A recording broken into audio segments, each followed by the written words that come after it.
Hi, I'm Helene Gale, President and CEO of CARE. As one of the world's leading poverty-fighting organizations, CARE is on the front lines every day. And by seeing poverty up close, one thing is clear. More often than not, the face of poverty is a woman. Did you know that of the 1.4 billion people living on just over $1 a day, 70% are women and girls? Women do 2/3 of the world's work, but earn only 10% of the income. Women produce half of the world's food, but own only 1% of its land. And of the almost 900 million adults worldwide who can't read or write, 2/3 are women. Simply put, women and girls are the poorest, most excluded group on the face of the earth. That's why promoting gender equality, goal number 3 of the UN Millennium Development Goals, is so important. In fact, cutting poverty in half by 2015 depends on it. At CARE, we help empower marginalized women and girls so that they can play a significant role in society. We look at their whole life cycle and intervene at the most critical points in their lives with knowledge, tools, and other resources. With just a little help getting started, women and girls can find their voice. Their world opens up and they go on to create lasting solutions to poverty and bring permanent change to their communities. Ending poverty means creating a world where everyone has the opportunity to realize his or her potential. This starts with gender equality. And if we all do our part, it's a world within our reach.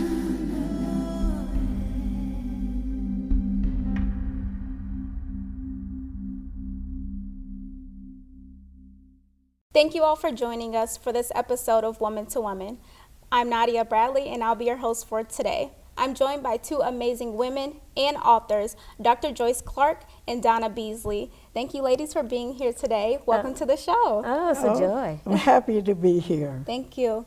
So I wanted to start off with each of you telling us a little bit about yourselves. And Dr. Clark, we'll start with you. All right.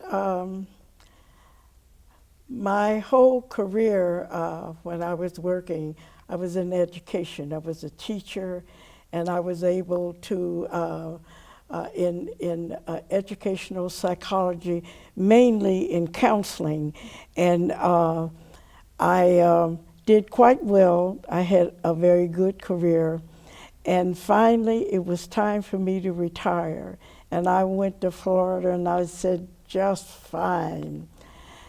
And boy, oh boy, I took a look at what was going on in terms of our girls and what was going on in the school system.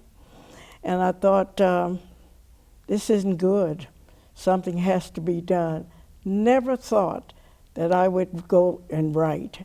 I went to my mentor, Margaret Burroughs, and I said, Margaret, you know, we're really in trouble.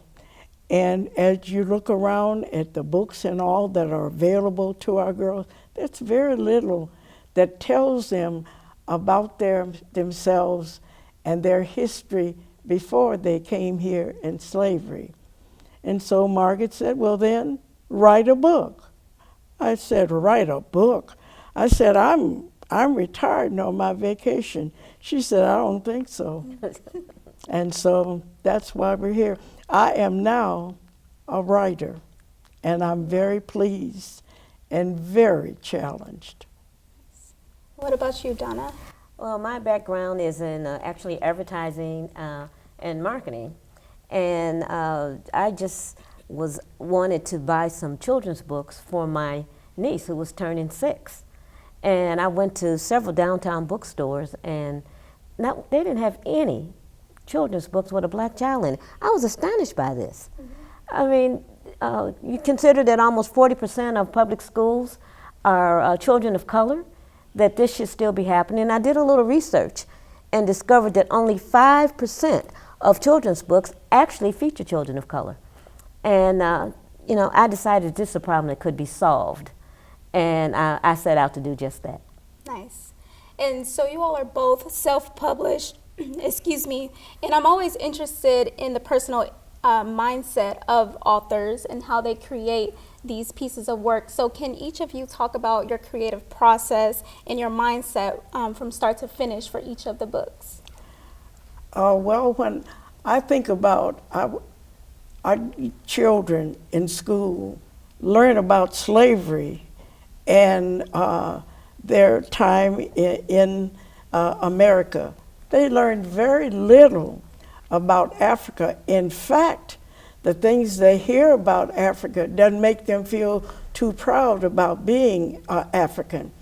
So my idea was they need to know about who they are, and they need to know that they have a fantastic history, and that in the beginning it started in Africa. And so in order for me to really get it together, I took my first trip to Africa with Margaret Burroughs, and we went to Ghana and Senegal. And then I said, well, let me see about girls of color in other places. And then I went to South Africa and Zimbabwe, and then I went with Asa Hilliard to Egypt.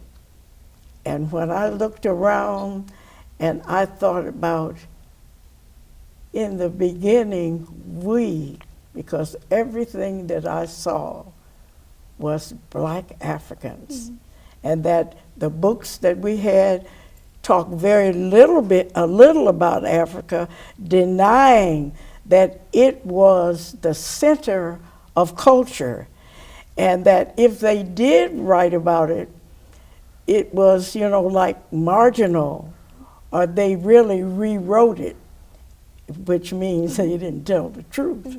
And so I decided that that's what I would like to do. I wanted young people, especially young girls, to learn about their history and to be able to say, I'm from Africa and I'm proud. Exactly. For me, I always feel like the story chooses me. I write fiction, and just certain themes, speak to me. My latest book, for example, is Cason's Kite. And really, I was concerned that single fathers, they never get playing children's books. You never see them on it. And I know a lot of really great, terrific single dads.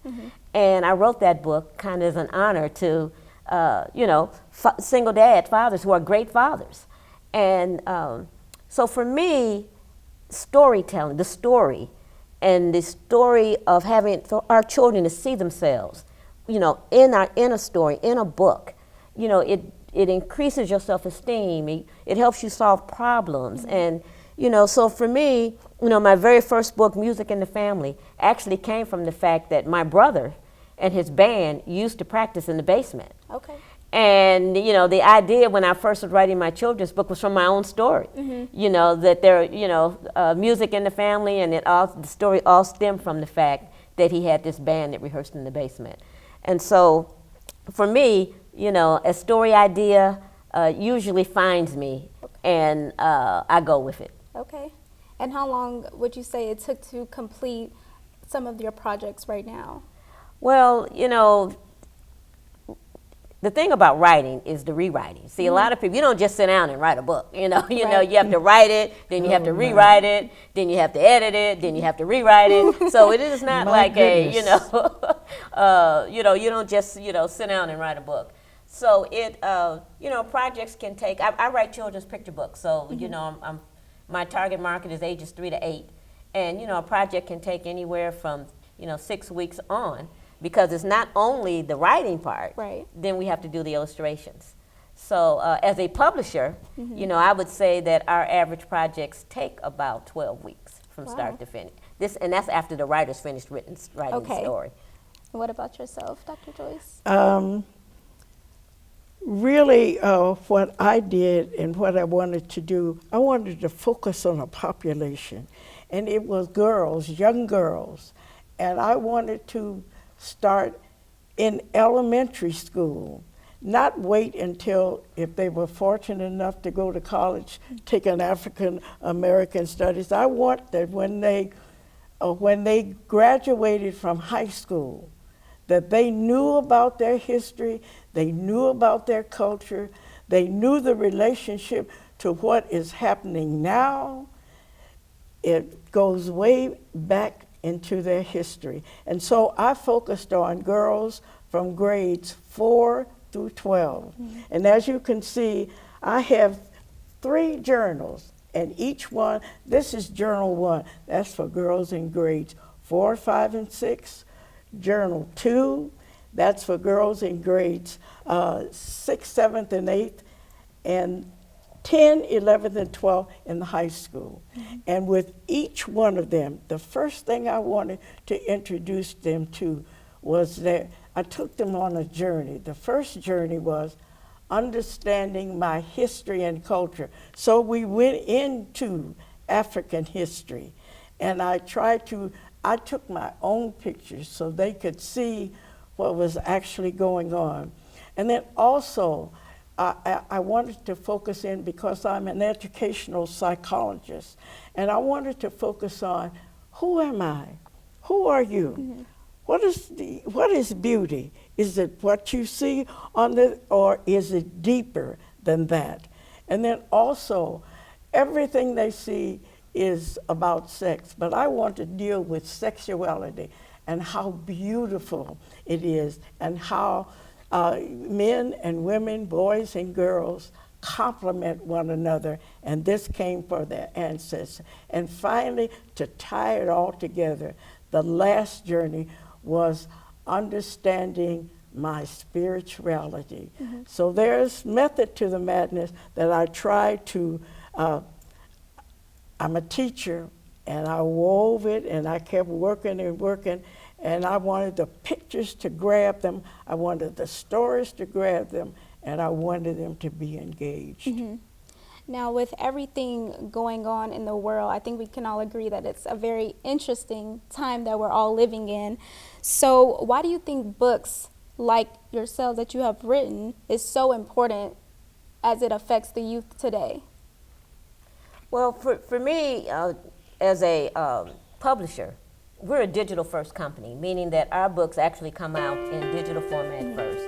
Our books have sight, sound, motion, and animation, and it uses the new technology to engage children in a way that you couldn't do, say, like 10 years ago. But in my age group, which is 3 to 8, the physical book is still important, because mothers still like to curl up with their children and read at night. And so we also ultimately, have to print some of our books so that they work. And it's important for children, I think even more important today, for them to see what's going on in a book. For example, if you're getting bullied and you have a book that's about being bullied, and it helps you relate to the problem and maybe handle it in a different way. I also think that children's books are a good way for all children, no matter what their ethnic background, to experience how other people live, because we're all raising global citizens. It's a small world now. It's not as it's easy to get to anywhere, and you're dealing with all kinds of people on an international level. And so I think the importance of Black children's books, we also do Latino books, are important today. To help families establish a bond between characters and what's going on with the child. Okay. The one thing, when you talk about global, that's the first thing that we cover in the books. We talk about, I'm not just from Chicago or from Florida. You are a part of a global world. And we have to understand that no longer what happens in Gary doesn't affect what's going to happen in Australia. It does. And I wanted them to realize that they were a part of a global society that is made up of diverse populations, and that there was no one superior group and one inferior group. And I wanted them to be able, when you take a look at the global world, if you look in terms of color, you find that at the very top, it's fascinating that 1/10 has no color, and 9/10 is of color. And then you wonder, if 1/10 has no color and 9/10 has color, how did 9/10 become a minority and 1/10 become a majority and so a superior majority? I think it goes back to what you said about who writes our history. You know, I think that is, when we write our own history, we tell it like it really is. But when other people tell our history, they frame it for their benefit.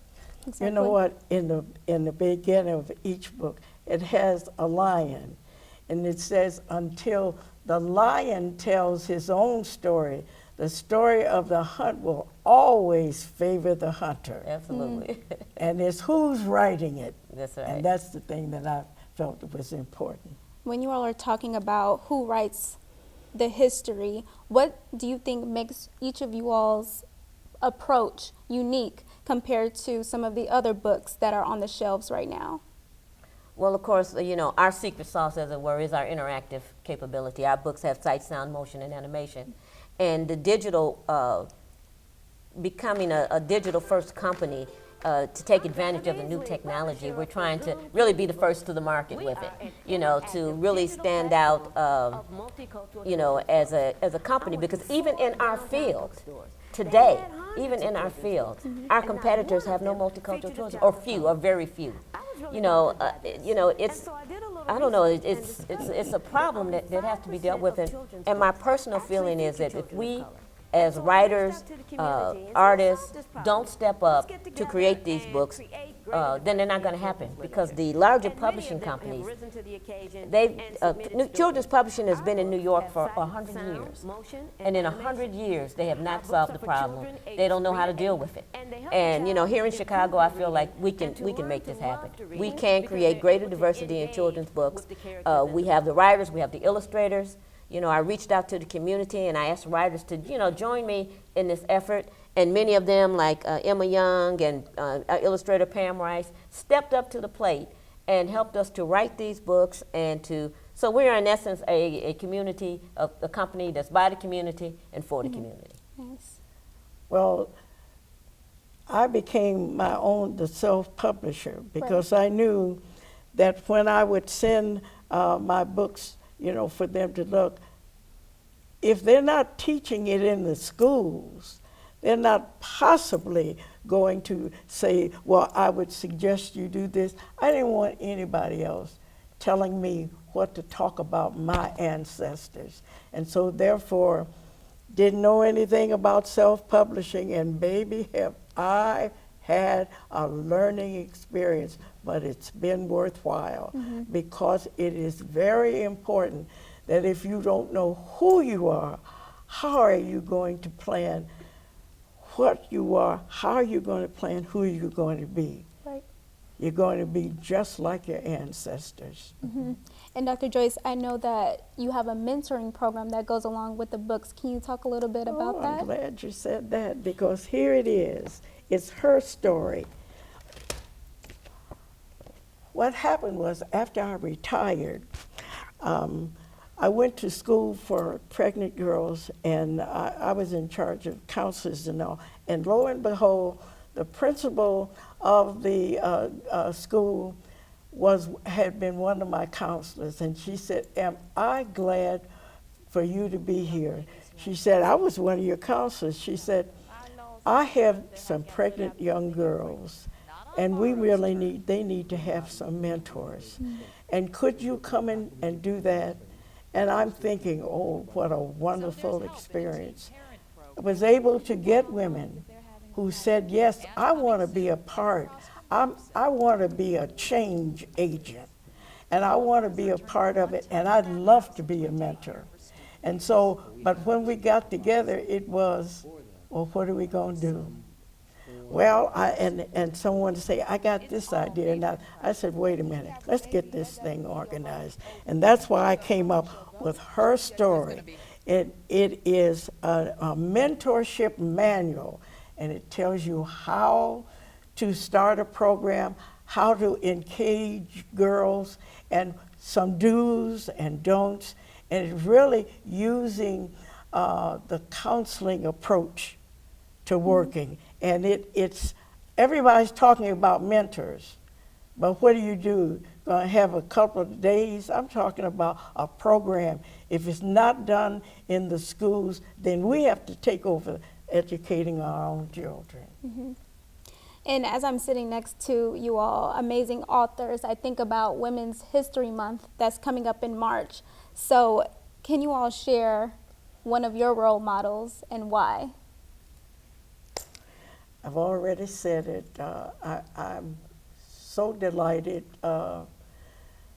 The Women's Board of the DuSable Museum has selected me as one of the awardees of the Margaret Burroughs Award. And so I'm so very happy. And it says, the footprints, what footprints? And I can't wait that the people who will be coming to be there with me, they're my footprints. I'm really, all I have to do is say, stand up here, stand up there. And this is what I feel that is important, because we're not talking enough about these women. How many of our young ladies know these women and know how, if they could do it, it's like when the movie that is out, what is that, about the figures? Hidden Figures. It's magnificent. And my book just picks it up and goes with it. I am actually working on a new book, and so for Women's History Month, I like to highlight Black women in aviation. Nice. Which includes Bessie Coleman, who was the first Black woman to actually get a commercial pilot license, but Janet Bragg, also a local pilot that actually was instrumental in, early stages of flying and promoting women flying. And so I love women who step out and do adventurous things that haven't been done before, and Bessie Coleman, for example, had to go all the way to France to learn to fly because no one would teach a Black woman to fly. So, I just want to, give a shout out to women in aviation. Nice. Where do each of you see yourself 5 years from now, or even, beyond the Women's History Project that you're working on now? What can we expect? I would love not to have to tell you that there are no Black children's books in the bookstore. I would love that problem to be totally solved. And then when you went in to buy your first child a book, that you had several to choose from. And that's my goal. My goal is to create enough books and enough body of work that the mothers that come after me and the children that come after me have role models in the books, and they can go in any bookstore or online and find this wealth of wonderful books that feature children of color. Okay. My goal is next month I'll be 90, and that's just 90 is just a number. What I hope that I think we all come with a mission. And I think that my mission, my last hurrah, is to see that we are looking at a school system that we have like 94% in the cities are Black students, and the teachers, 99% are white. Now we can't have that. That can't work. And if you think, I have a long story to tell you about these books. If you think that they'll welcome me and patting me on the back and say, come in, Joyce, we want to get your books. My thing is, until I can crack open the door, kick open the door, I'm going to be around. And are you all planning any other ways that people can see your work on display? Where can we find the books, and where else would you all like to see them beyond just bookstores? Well, we're launching our new digital app actually next week, and people will be able to download our books and actually subscribe to we're subscription model based, so a family can subscribe to our books through our apps that are coming out. Okay. Well, what I have done, I got with someone who is very familiar with the media, and I have a website that is smoking. It's SaveBlackGirls.com, and it's everything that we should be to raise the consciousness level that our girls are having very serious problems, that the school system and more, they're building jails and closing schools to make the community conscious, and they will take back the most important thing, and that's educating and socializing our children. Also, our website, also to sign up for our website or to learn more about our books is KazooKidsBooks.com. Okay. And what advice would you tell the young girls or children that you're reaching right now? What are some things that you would tell them right now to take forward in life? I would really like girls to pay attention to writing. A lot of our books, we have writers that contribute stories from ages 10 to 75. And what I've noticed is that, writing seems to be a lost art in the schools. That people no longer have to do essays or compositions or, and I think writing is a critical skill that if you can develop can take you a really long way. And so I would encourage people to practice writing, and if you love to write, if you love poetry and you love to, to write, to voice, each child has a voice. And I think that writing is a great way, keep a journal or however you want to get started, but learn to write. Okay. My big thing is I want women to take time to become a mentor and to work with the girls to let them know that we do care about them, they do have a future, and that my thing is, make a great day. That when folks say have a great day, that means but I want us to realize that if you want a great day, then you make it. That you're either, that we're gonna have to make a choice. You're either going to be a game changer or you're gonna sit back and have the status quo and don't tell me about the little hoochie mamas. You get out there and you work with them. And I would love to see people give the gift of reading. Buy a journal for a child that you know, or even a series of journals for a mentoring group that you're part of. Buy one of the books, particularly here in Chicago, of our local authors, and participate. As a matter of fact, the Black History Month book fair is coming up. And the Soulful Chicago Book Fair is coming up later on in the year. So, these are opportunities to stop by and meet authors, and to connect. Right. Well, I encourage all of our viewers to continue to stay tuned with Dr. Joyce Clark and Donna Beasley on all their upcoming endeavors. And this was truly an inspiring and insightful experience. Thank you, ladies, for being here today and sharing your gifts with us. If you'd like more information on Women to Women, information will be provided across the screen. Have a good one.